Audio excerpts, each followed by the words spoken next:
무인기 문제도 지금 이게 어떻게 풀릴지 잘 모르겠습니다. 북한에서는 남쪽에서 예. 뭐 삐라 뿌리기 위해서 삐라통 달고 이제 무인기가 예. 날아와가지고 예. 삐라 뿌리고 그 기체를 발견했다라고 네. 해서 근데 뭐 확실히 확인은 안 해줬어요. 네, 삐라통 뭐 맞습니다. 이런 건 없기 때문에 어쨌든 남쪽에서 무인기가 날아왔다라고 우리를 또 겨냥을 하면서 대응하겠다 이렇게 얘기를 하고 있는데 우리는 뭐 확인 안 해주고 있는 상황이고 이 문제를 가지고 북한이 이걸 또 트집 잡아서 뭐 도발하지 않을까 이런 우려도 있는 건데요. 그런 우려도 커지는 거죠. 예, 어떻게 보세요, 이 사안은?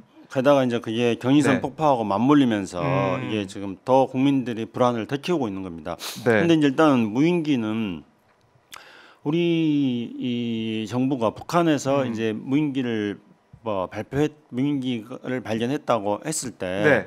그럴 때 북한의 메시지가 뭔가를 봐야 됩니다. 근데 네. 북한이 국방성에서 발표하고 김여정이하고 그래서 그걸 며칠간 계속 반복하거든요. 네네. 근데 뭐 말은 엄청 세게 해요. 맞아요. 막 말 공화국을 뭐 영공을 뭐 쳐들어갖고 주권을 침탈한 뭐 못된 짓을 했다 막 네. 그렇게 하는데 그러다가도 항상 북한의 국방성도 그렇고 김여정도 그렇고 항상 뭐였냐면은 마지막 문장은 뭐냐 한 번만 더 그러면은 가만히 있지 않겠다 이런 거였어요. 그리고 또 뭐냐면은 재발 방지를 촉구한다 이런 거였어요.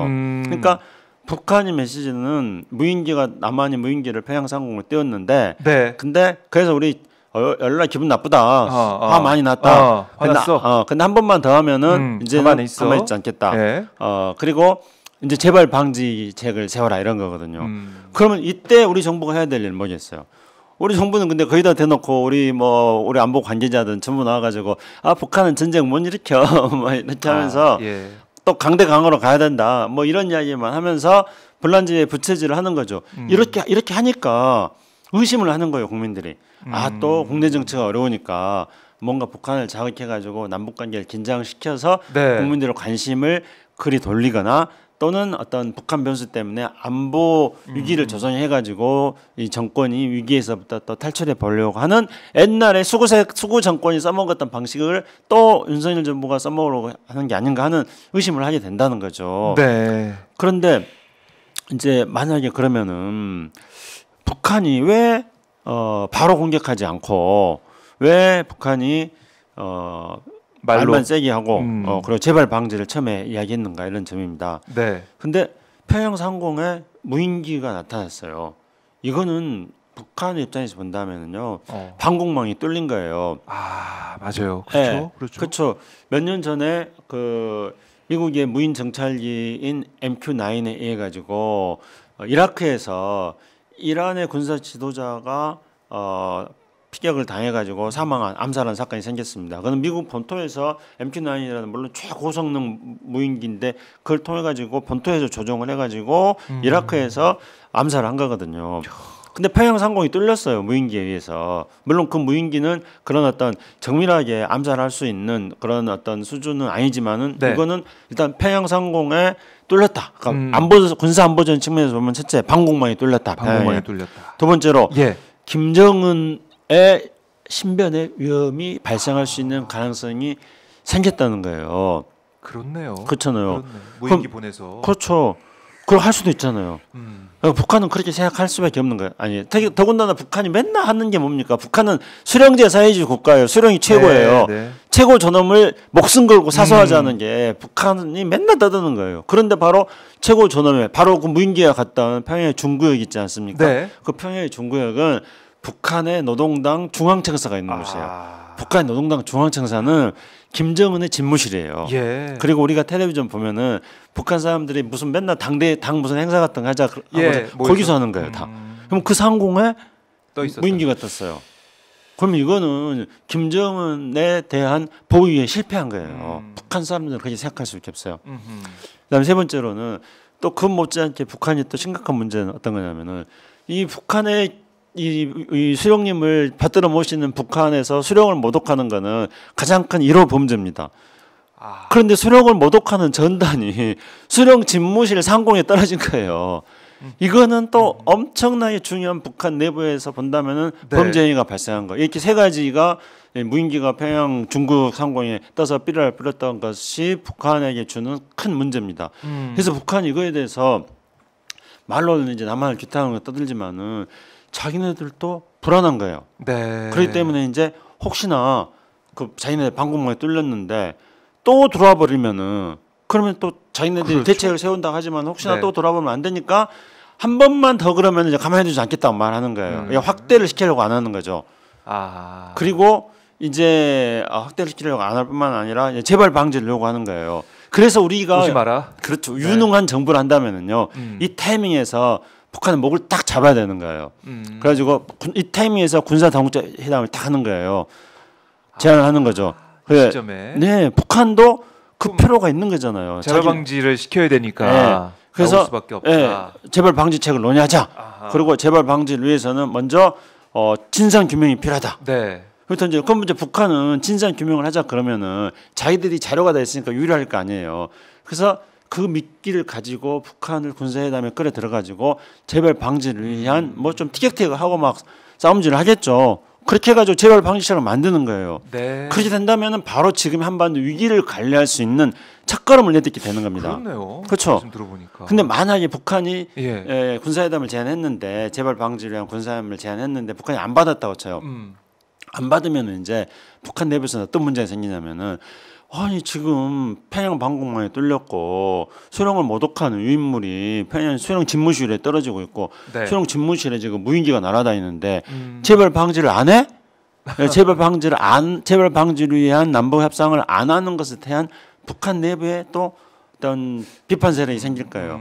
그리고 만약에 북한이 안 했다고 그러면은 우리 입장에서 본다면은 아니 이건 우리가 그랬어 재발 방지 하자 그러지 않았느냐 너희 근데 왜 응하지 않느냐 예. 하면서 이 무인기 사건이 더 심각하게 되지 않도록 하고 우리가 북한에 대해서 할 말 있게 만드는 남북 간 관계에서 우리가 북한에 대해서 명분에 있어서 확실하게 우위에 서게 되는 그런 상황을 만드는 겁니다. 근데 왜 이걸 못하는 줄 아세요? 왜 안 합니까? 무능하니까. 그리고 이제 뭔가 우리가 의심을 하는 거죠. 예. 이 무능한 세력들이 이런 상황을 혹시나 불리한 정치적 상황에 악용하려고 하는 건 아닐까? 이런 식의 의심을 하게 되는 것입니다. 네. 그러니까 우리 처장님 말씀 들어보니까 네. 길이 있네요. 이 물론이죠. 사안을 또 뒤집을 만한 그렇죠. 역전시킬 수만한 그런 길이 있는데 네. 그걸 안 보는 건지 보면서도 못 본 척하는 건지 네. 모르겠지만 네. 윤석열 정부가 제대로 못 하고 있다. 네. 답답하네요. 네. 긴장만 고조되고 있고. 그렇습니다. 이 긴장 상태는 정말 심각한 상황입니다. 그러니까 이제 이게 지금 이제 그 만약에 우크라이나 파병이 사실을 한다면은 네. 그러니까 아주 100%뭐 허구는 아닐 것 같아요. 그러나 12,000명의 북한의 폭풍 군단이 가는 거는 과장일 것 같아요. 제가 볼 때는. 그래서 그 어디서인가 어떤 진실이 있을 거라 생각합니다. 12,000명은 아닐 것이다. 예. 그리고 네. 북한의 특수부대 12,000명, 그러니까 폭풍 군단이라고 하는 예. 그건 아닐 거다고 그렇게 생각을 하는데요. 그러나 이제 그렇기 때문에 진실을 정확하게 우리 정부는 공개할 필요가 있는 건데 우리 정부는 좀 다 막아버리고 있잖아요. 무인기 진실도 막아버리고 있고 북한의 우크라이나 파병에 대해서도 이게 지금 뭐가 진실인지 국민들을 아리송하게 만들고 있고 이 정부가 지금 계속 그렇게 하고 있는 겁니다. 네. 근데 이런 상황이 이제 자칫하면은 정말로 어떤 하늘의 불꽃 불씨가 광야를 불사할 수 있다고 중국 공산당 누군가가 그렇게 말한 적이 있었습니다. 예. 그런데 실제로 지금 남북 사이에 이렇게 불똥이 튕기고 있거든요. 그리고 한반도는 지금 완전히 마른 장작과 같은 상황입니다. 그러면은 이 불똥 튕기는 하늘의 그 불똥이 네. 지금 마른 장작으로 옮겨올 경우에는 걷잡을 수 없이 불이 확대되어 버리는 것입니다. 그래서 이거를 어떻게 하면은 이 불씨를 어떻게 안 생기게 할 것인가, 불씨를 어떻게 제거할 것인가 이런 것들이 위기 관리인 것이죠. 긴장을 완화시키는 것. 지금 현재 만약에 남북 간의 군사적 충돌을 하면은 네. 어떻게 되겠습니까? 우리 지금 경제 너무 안 좋아요. 윤석열 정부 들어서 가지고 경제는 더 나빠졌습니다. 근데 여기서 이제 만약에 남북 간의 군사적 충돌이 일어나고 우크라이나에 이제 북한 파병하고 막 이런 것들이 다 맞물려지면은 네. 우리는 또 정말 경제 추락으로 또 국민들 불편하면 또 더 심각해질 거예요. 이 안보 이슈는 사실 경제 이슈랑 바로 또 연이어 이제 붙어 있기 때문에 네. 평화가 밥이다, 평화가 경제다 이런 얘기를 우리가 그동안 수없이 썼는데 네. 이번 정부 들어서는 거기에 대해 글쎄요, 이것도 좀 까먹은 건지 아니면 진짜 이거 생각 안 하는 건지 모르겠지만은 또 무능한 모습을 보이고 네. 있어서 네. 너무 걱정입니다. 네. 자, 3차 세계 대전까지 얘기가 나왔지만 이제 미국이 계속 네. 이런 태도, 움직이지 않는 이런 모습을 네. 보인다 그러면 네. 우크라이나 입장에서는 계속 뭐 애가 탈 거고 그렇죠. 3차 세계대전 얘기를 계속 하면서 네. 오히려 우크라이나가 긴장을 좀 고조시킬 가능성이 그렇죠. 있어 보여가지고 네. 여기에 대한 국제사회 대응은 또 어떻게 할 것이냐. 그렇죠. 그것도 좀 봐야겠네요. 뭐 우리 박종희 기자님 정확하게 잘 지적하셨습니다. 그러면 이제 국제사회에서 새로운 현상이 발생할 겁니다. 어떤 거요? 한미 동맹이 혈맹 동맹이라 그랬는데 네. 지금 이제 북한하고 러시아 북이 지금 아주 혈맹으로 가고 있지 않습니까? 파병도 하고 막. 네, 거기에 상황은 이제 한우 혈맹이 이제 발생할 것입니다. 한국과 우크라이나. 안 되잖아요. 아니 지금 말로만. 네, 그러니까 지금 우크라이나가 젤렌스키가 이제 자신의 처해 있는 상황 속에서 네. 뭔가 조금 불안한 심리를 막 국제사회 호소를 해서 네. 그래서 지원을 받고 싶어가지고 그래서 막 북한의 파병에 대해서도 불확실한 아직까지 100% 단정을 하기 어려운 그런 몇 가지 조각 정보들만 하려고 있지 않습니까? 그 조각 정보들에 또 맞장구 치는 게 또 우리 한국이지 않습니까? 그럼요. 그러니까 그런 의미에서 전혀 지구상에서 그동안 역사에서 보지도 못했던 아주 기괴한 한우 윤석열 젤렌스키 동맹. 그리고 그 공통점은 뭐냐면 전부 다 자기 위기를 벗어나기 위해서 안보를 과장한다는 거, 네. 뭐 이런 공통점이 있는 그런 윤석열 젤렌스키 동맹이 만들지도 모르고 윤석열 대통령이 그렇게 하는 게 젤렌스키를 도와주는 게 아니고요.